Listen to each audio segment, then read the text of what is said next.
NASA 557, contact tower 128.15. Caution, caution. Manual, fuel, manual, fuel. I'm John Goglia. I'm Greg Fife. And I'm Todd Curtis. And we are the Flight Safety Detectives. Between us, we have over a century of aviation accident investigation and safety experience to draw on as we discuss issues that affect all of us. So we are qualified to share our perspectives on accidents and incidents and what can be learned from them for the future.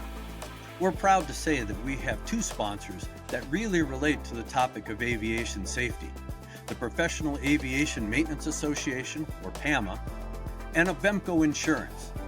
Later on in the show, we'll tell you how you can get a 5% discount on your insurance just for listening to the show. We don't just dissect the official reports. In every episode, we identify safety issues and take the mystery out of accident investigations. So maybe pilots and their planes can have safer flights ahead.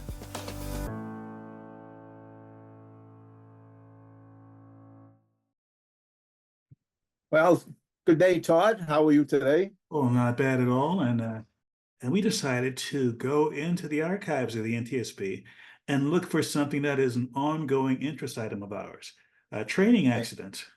And it fits right into the way you are today with your Absolutely. flying. As I read it, I was thinking about some of the conversations that we've had over the last multiple months about And where as- you are coming back. And I'm still climbing slowly but surely toward getting my instrument rating on a G1000 Cessna 172. And I say that because I'm also looking beyond my instrument rating to a commercial rating. And you can get that on a single engine aircraft, technically advanced aircraft. A G1000 Cessna 172 fits that criteria. So I'm hoping that what I'm learning now will be able to be applied to my commercial training. And I say that because this particular accident, which happened on November 11th, 2021, is a fatal accident that happened in New Jersey, near Branchville, New Jersey. There was an instructor pilot who had almost 15,000 hours, virtually all of it in a Cessna 172, according to the accident report. And the student pilot already had about 400 hours, including several hundred hours in the Cessna 172. And looking at the logbook of the student, which is part of the public docket, the student was doing some maneuvers, had noted some maneuvers in previous flights with its instructor that were consistent with the requirements for a commercial pilot. So the accident itself, the aircraft took off from the outskirts of the New York metropolitan area, headed northwest toward the fairly rural part of New Jersey, near the Pennsylvania border, near the Delaware River, and they're doing a variety of maneuvers. And they had climbed up to about 6,000 feet. And shortly after that, the aircraft entered a very steep spiral and went straight into the ground, killed both of the people on board, unfortunately. There was nothing found with the aircraft that showed that the aircraft had any sort of mechanical fault or what have you. And surprisingly, even though this aircraft was descending at one point about 6,000 feet per minute, all the various parts of the aircraft were intact. The ailerons, elevator, etc., were still at the crash scene, so it looks like they did not fall off the aircraft. So, in my opinion, prior to this aircraft entering into this very steep spiral, the aircraft was capable of flying. Now, John and I were talking about this before we recorded, and we had some insights as to what was going on here. I mean, John, the instructor pilot had, and let me read the numbers right because it was fairly impressive, a grand total of 14,750 hours of flight, and virtually all of it with this same make and model. And the student was 440 hours total, 369 hours total in this make and model, which is a Cessna 172. Both of these people presumably had a lot of experience in the 172. Sometimes that can lead to complacency. So if the flight instructor may have been comfortable with this guy entering into spins and his ability to get out of them, but something got away from him today, and if the flight instructor wasn't on the controls with him to feel what was going on, he might not have got to them quick enough before they got themselves in too deep to recover quickly. They had enough altitude. I can remember when I flew, we would come up to 5,000 or 6,000 feet, and he'd make me do a stall and a spin. And I'll tell you what, I remember him being right on it, yelling in my ear the minute I made a mistake, not waiting, not letting me let it go unnoticed. He was right on my case, and I got to be pretty good with them, because every time we went out, the last thing we did on the way back was a recovery, stall recovery. And I went away from it for years, and I was rather taken back when I found out that today's requirements, you don't have to do a stall, and maybe that's why we have so many of that type of accidents in general aviation. And Did you get it? When you mentioned the 6,000 feet, I thought to myself, why did they go to 6,000 feet? Fortunately for me, the NTSB included in the public docket a portion of the pilot's operating handbook that stated if you're going to do stall and spin training sort of thing, do so at about 6,000 feet. Give yourself plenty of room. That a single turn in a spin might lose 1,000 feet. If you do multiple turns in the spin, let's say up to 6, which I thought was a fairly high number, allow for 2,000 feet. Where this event occurred, they were about 6,000 feet above ground level, so they had to adhere to that part of the operating handbook, certainly. And I thought to myself, given that this person, the student, had about 400 hours total, this person was certainly not trying to get his private license, and this was not a maneuver that's required for instrument training. And I thought, is this something that's consistent with maybe a commercial certification? And I checked the ACS, the Airman Certification Standards for commercial pilot, and I looked, what is the requirement to perform a spin? And I looked through it, and there was certainly a requirement to identify the conditions that go into it. Certainly a requirement for understanding the risk, but there's no requirement to actually demonstrate that. So if this person was indeed working on a commercial certification, there was no need to actually go through the kind of spin that they started out with that turned into a spiral they couldn't get out of. Yeah, it sort of defies description here. I mean, they really set themselves up pretty nicely for the practice. I mean, at the right altitude, he slowed the airplane down. They had plenty of power available if he needed it. It just doesn't make sense, other than they were slow to respond and got in over their head. Did the flight instructor let him go more than into the second turn? Did he let it go one more? I mean, you can still get out 3 or 4. It gets more difficult because sometimes the airplane gets to be pretty violent in the maneuver, and it's the way it's coming down, the spin. I don't know. There's some problems with the drug testing, but not major problems, but there is some indications of prior use. You know, a lot of people don't realize today that how sensitive the drug testing is, and they can tell if you've done something you shouldn't be doing a long time out. In fact, And we're mentioning that because in the report and in the public docket, there's toxicology reports on the instructor where there was evidence that there was THC in a system, but no evidence of recent use. And I thought to myself, well, when it comes to your certification, not just for being a pilot, but mechanic or any other FAA certification, marijuana, which has the active ingredient THC, is not allowed, period, under any circumstances. So if this person had this in the system and the FAA were aware of it, the FAA would have taken away the certification of the instructor. Now, that said, it brings up some ancillary issues, and you were talking about this earlier. We both work with young people coming up in aviation.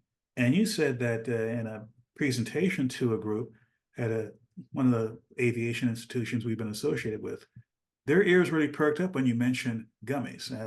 How exactly did that work?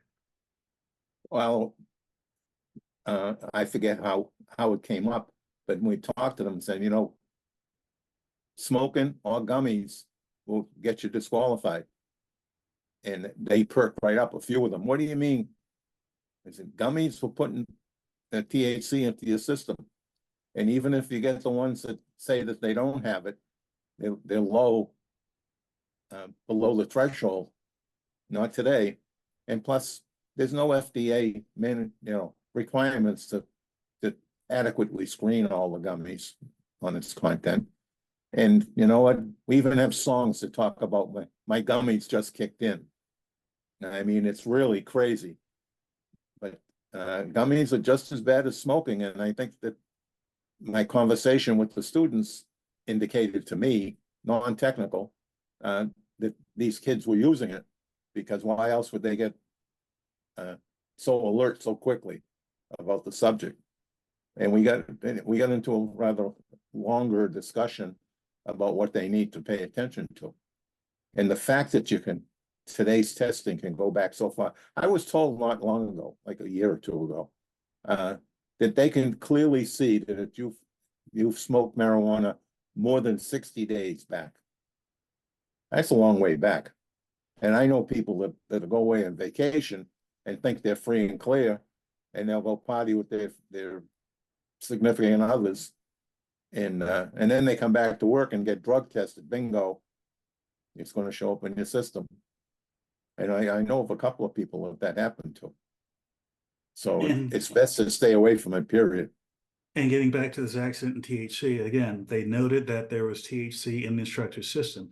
There was no indication in the report, nor no claim in the report that led to the accident. So that aside, basically, if you want to have a career in aviation, stay away from any form of marijuana, THC, gummies, etc. Now, getting back to the accident again, it begs the question, what were they thinking? Well, John and I, who both had flight instruction in different eras, we were reading up where it has been since 1949 when private pilots were last required to demonstrate or experience spins during the training. Both of us had that happen well after 1949. So the fact that instructors go above and beyond the regulations with respect to exposing their students to spins, that's fairly common. And in fact, I think it's a useful, worthwhile experience to go through that, because no matter what you do, whether reading in a book or going in a simulator, even if it's a full motion simulator, there's nothing like the real thing and the kind of experience and feelings you have doing that. And the desire I had after having those experiences, not to put myself in a position to do that. Now, that said, was the instructor giving this person spin training? We don't know. There was no cockpit voice recorder. Fortunately for this accident investigation, it had a Garmin G1000 in it, which recorded a lot more information than we would have gotten just from a straight ADS-B recording. In fact, I looked up the ADS-B track of this accident flight, and it stopped well before the G1000's data stopped. So it's good that we have this, in that it clearly shows that what was the airplane doing before it went to a spin. Yeah, I wish all the general aviation airplanes had some kind of a recorder that would capture the same material, but that's just dreaming. It's just, I have to shake my head with the instructor. He had to be distracted or just not on his game to let the student get ahead of him. And who knows, maybe the student got ahead of him and then they both were fighting for control of the airplane. I mean, there's no way that we're ever going to tell that, but it could be that, the student panicked, or anything could have happened, medical emergency. And, this pilot was a big guy, tall guy and heavy.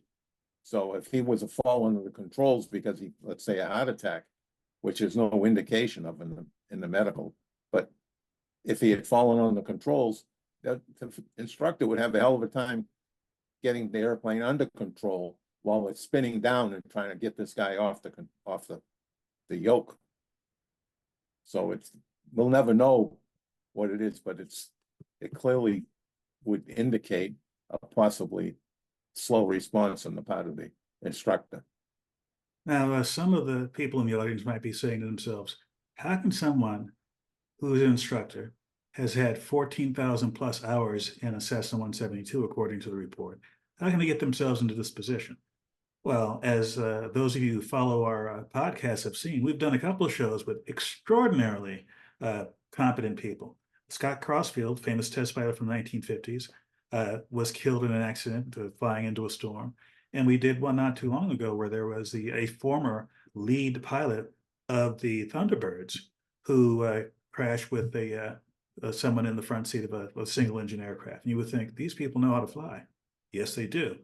And it's just points out the fact that just because you know a lot about flying, just because you have experience, just because you have the credentials, doesn't mean that inattention or whatever happened in this accident doesn't mean that circumstances can be such where you can be in a position you can't get out of. Yeah, we see that a lot, actually. Right? You get in over your head. Broadly, it's complacency. Sometimes it's being cocky, but that's also the same form of complacency, because you're throwing away what you know to be a hero. I mean, we did a couple of shows with guys showing off for their family or girlfriends or whoever with their airplanes flying low, and we did the one I can remember recently where the guy crashed right in the vision of his house. And we have the other airplane that crashed at the birthday party, right? And wasn't that in Mexico or That was in Mexico. It was States? a baby reveal party, and there was an excellent Right. video of that pretty much shows you exactly what happened. And again, they were doing something that was not a particular baby reveal party. This was a maneuver that was not quite standard. The person was flying a crop duster type aircraft, did a fairly aggressive pull-up right before reaching the location. And the wing failed, the airplane rolled over and crashed right there. Yeah. Happy event turned into a tragedy. And, that was one of those situations where that video is educational in the sense of you can look at that years from now and get insights of, what were the sequence of events from the decision making beforehand to, the use of this aircraft that led to this. And what can I do to not put myself in that position? And this is the accident we're talking about today is the same thing. I mean, I'm going through instrument rating training. I'm planning on doing commercial training after that. And I'm becoming much more familiar with the requirements for all this. Going beyond the requirements is not necessarily a bad thing. Just because the FAA says I don't have to be exposed to it doesn't mean it will be a good educational experience to go through that. But you have to ask yourself, if you're going to do that with your instructor, I mean, certainly if you tell the instructor, I'm not comfortable with that. I don't want to go beyond the ACS, even if it means I have a better chance of not passing the test. I'm more comfortable staying within the limits of this. That's cool.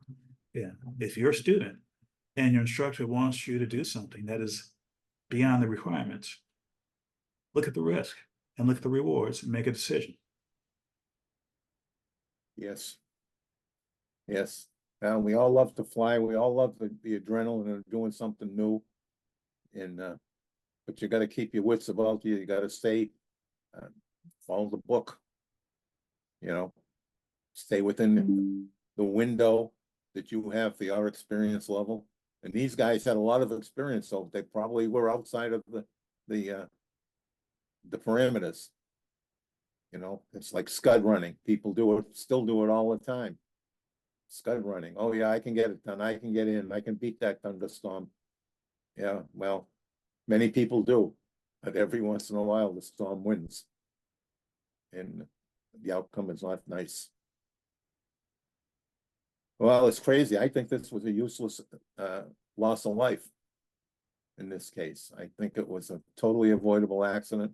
Nothing mechanical came up. The engine was fine. The airframe, like you said earlier, all the bits and pieces were there, so they didn't exceed the limits of the mechanical limits of the fuselage. So, I mean, I think that these guys were doing something, most likely unusual attitudes, and got in over their head. And maybe they weren't if the instructor pilot wasn't as quick as he could have been. Maybe he did have enough of that crap in his system to slow down his thinking. we'll never know. But obviously something was there that allowed him or the lesser experienced pilot to get in over their head. And that came down like a rock.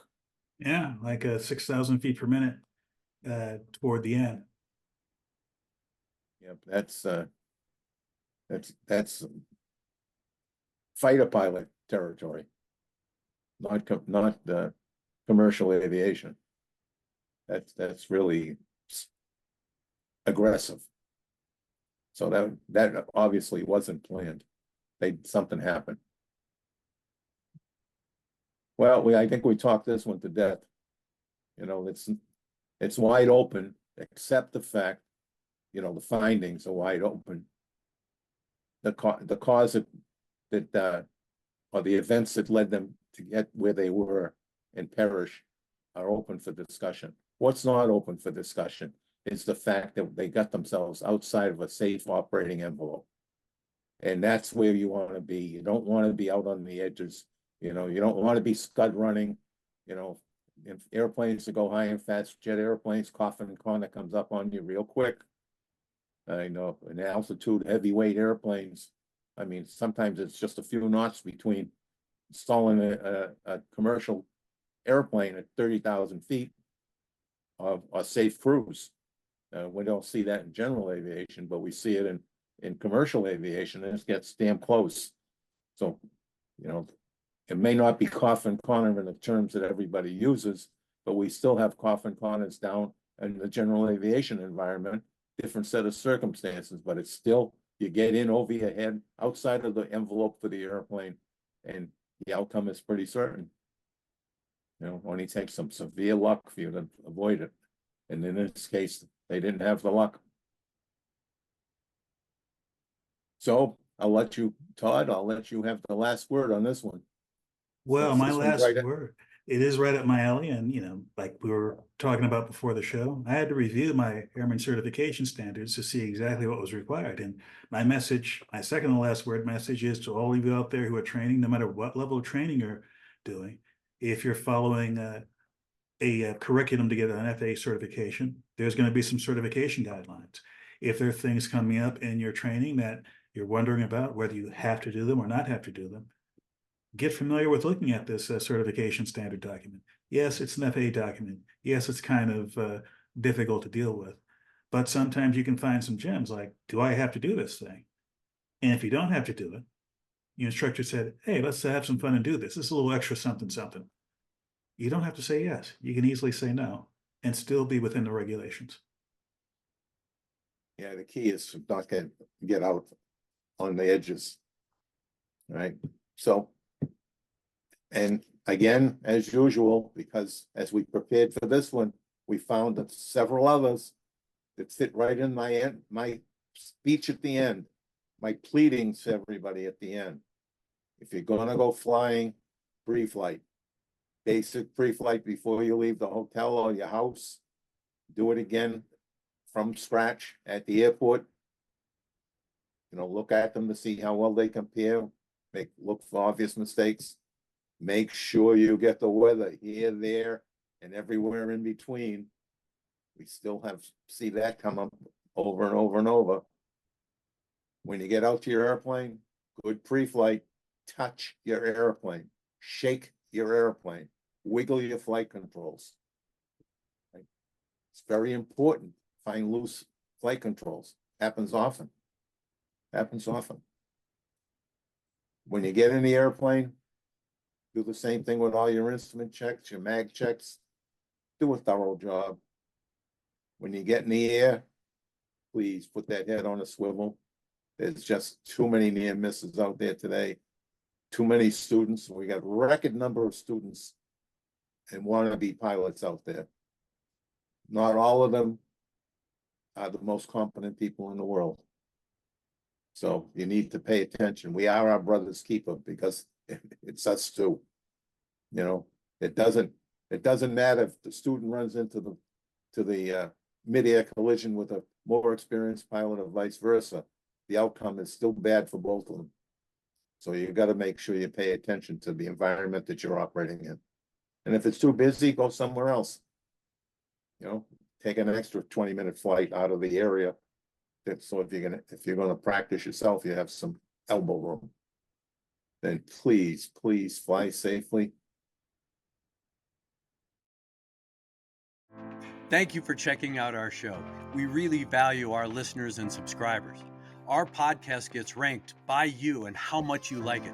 So please give us 5 stars in your podcast platform. We want to keep in contact with you. We are on Facebook, Twitter, Instagram, and of course, YouTube. You can email the show at flightsafetydetectives@gmail.com. By the way, if you're on YouTube, we're really working on growing the channel, and it helps if you all send in comments. Please do that, and we read all the comments. And be sure to subscribe. Remember, if you're in the market for aviation insurance, you can save 5% with Avemco just by mentioning our show. Visit them at www.avemco.com. That's it for this episode of the Flight Safety Detective. Until the next episode, fly safe.